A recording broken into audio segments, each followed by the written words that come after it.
हम लोग गुरुत्वाकर्षण के भाग 2 की शुरुआत कर रहे हैं। हमने गुरुत्वाकर्षण के भाग 1 में धरती से जुड़े हुए सभी घटनाओं के बारे में पढ़ लिए थे जिसपे गुरुत्वाकर्षण का प्रभाव पड़ता है। बस एक घटना हमसे छूट गया था जो है लिफ्ट।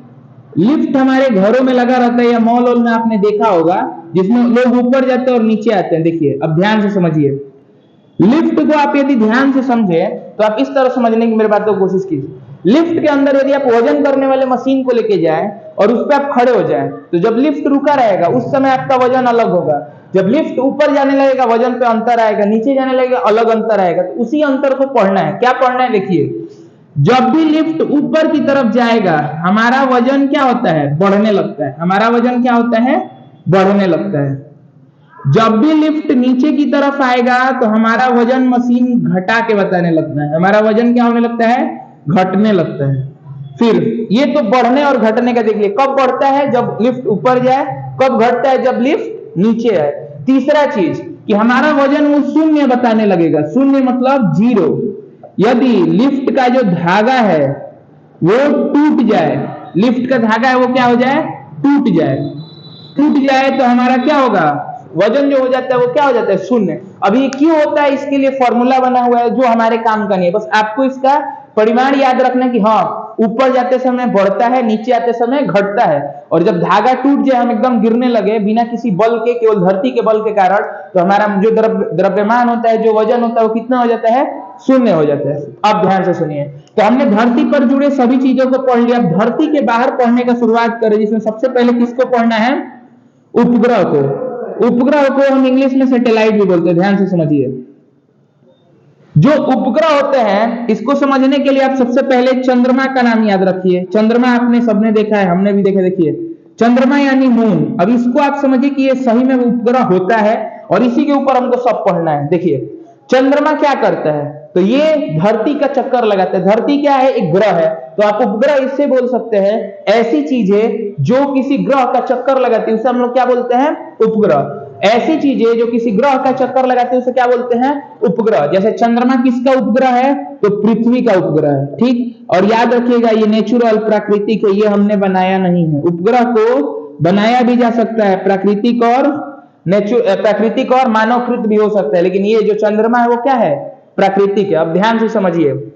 सबसे ज्यादा जो उपग्रह देखे गए हैं हमारे ब्रह्मांड, हमारे सोलर सिस्टम में, वो किसके पास है? जुपिटर, बृहस्पति के पास। 63। उसके कितने उपग्रह हैं? 63। ठीक। जिसमें एक उपग्रह का नाम है यूरोपा।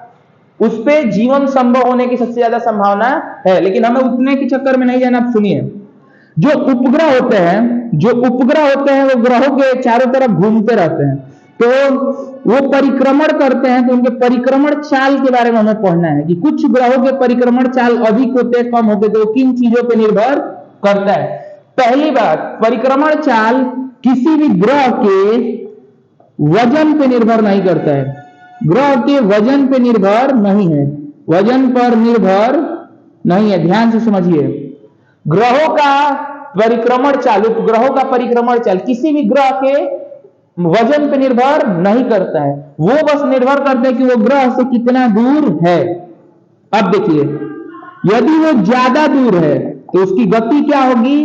कम होगी। यदि वो नजदीक है तो इसका गति कम होगा और इसका गति क्या होगा? ज्यादा होगा। अब इस बात को ध्यान से समझिए।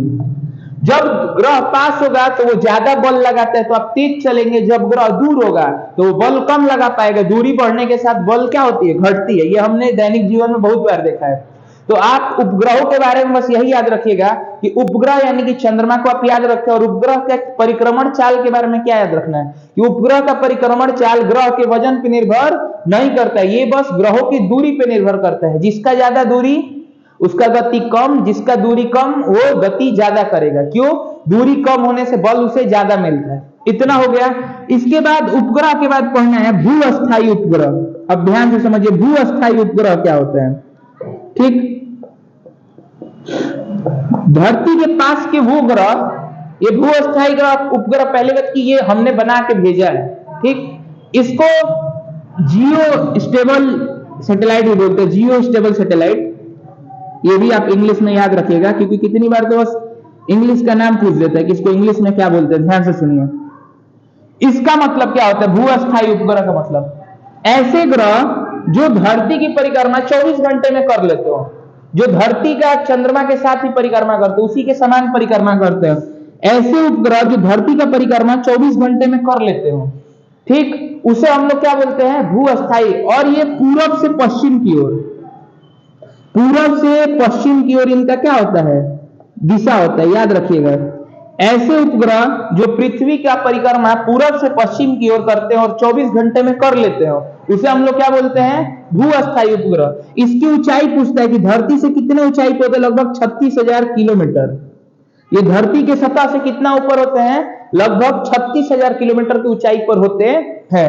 उम्मीद है आपको इतना बात समझ में आ रहा होगा। तो भू अस्थायी उपग्रह के बारे में आपको ज्यादा याद नहीं रखना। जैसे आपको एक उदाहरण दूं तो हमारा जो रेडियो के सैटेलाइट है, जो रेडियो पे हमारे सिग्नल हम पकड़ाते हैं, जो रेडियो पे सिग्नल आता है, वो एक क्या है? भू अस्थायी उपग्रह, जो पृथ्वी का चक्कर 24 घंटे में लगा लेता है। तो आपको लिफ्ट के बारे में हमने पढ़ लिया, उपग्रह के बारे में पढ़ लिया और भू अस्थायी उपग्रह के बारे में पढ़ लिया।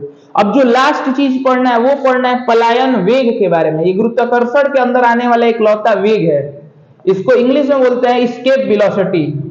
अब ये क्या होता है ध्यान से समझिए। पलायन मतलब जो कभी लौट के नहीं आए, जो छिप जाए। पलायन मतलब जो छिप जाए। कहता है कि हम धरती से किसी वस्तु को कितना तेज फेंके, हम किसी धरती से किसी वस्तु को कितना तेज फेंके कि वो वापस आए नहीं। जैसे हम गेंद ऊपर फेंकते हैं, वो कुछ ना कुछ देर बाद वापस आ जाता है। तो जिस न्यूनतम गति की जरूरत होती है वो होता है 11.2 किलोमीटर प्रति सेकेंड। 11.2 किलोमीटर प्रति सेकेंड। अब ये क्या होता है ध्यान से समझिए। यदि किसी वस्तु को हम इतने की तेजी से, इतने की स्पीड से, वेग से ऊपर की ओर फेंक दे तो वो अंतरिक्ष में चला जाएगा। अंतरिक्ष में चला जाएगा मतलब हमारे ब्रह्मांड से बाहर चला जाएगा। याद रखिएगा पलायन वेग क्या होता है? वह गति जिससे हम फेंके तो कोई वस्तु वापस लौट के नहीं आए। वो गति कितना होता है? 11.2 किलोमीटर पर सेकेंड। घंटा नहीं, सेकेंड। याद रखिएगा। ये आपको मीटर पर सेकेंड में नहीं पूछेगा क्योंकि इसका मान बहुत ज्यादा आ जाएगा। ठीक, अब सुनिए, इसमें एक ग्रहों से भी बहुत अच्छा सवाल बनता है कि ग्रह गोल गोल घूम रहे हैं, क्या वो भी पलायन वेग ले सकते हैं? हाँ, ले सकते हैं। यदि हम उनकी गति को 41% बढ़ा दे, जो उनकी वर्तमान गति है उसको यदि हम 41% बढ़ा दे तो वो हमें छोड़कर चली जाएगी। याद रखिएगा। तो ये भी सवाल पूछा हुआ है कि ग्रहों के वेग में कितने प्रतिशत का बदलाव किया जाए ताकि वो हमारे ब्रह्मांड से बाहर निकल जाए। तो कितना प्रतिशत? 41%। तो ये हमें पलायन वेग के बारे में पढ़ना था, जो इस चैप्टर का सबसे आखिरी टॉपिक था। हमने 2 वीडियो में इस चैप्टर को पूर्ण रूप से खत्म कर लिया और इसमें कम से कम 25 से 30 वन लाइनर क्वेश्चन बन रहे हैं, जो अपने आप में बहुत अच्छे प्रश्न और थोड़े कठिन है बाकी सब प्रश्नों से। तो आप उम्मीद है आपको सब चीज समझ में आया होगा अच्छे तरीके से।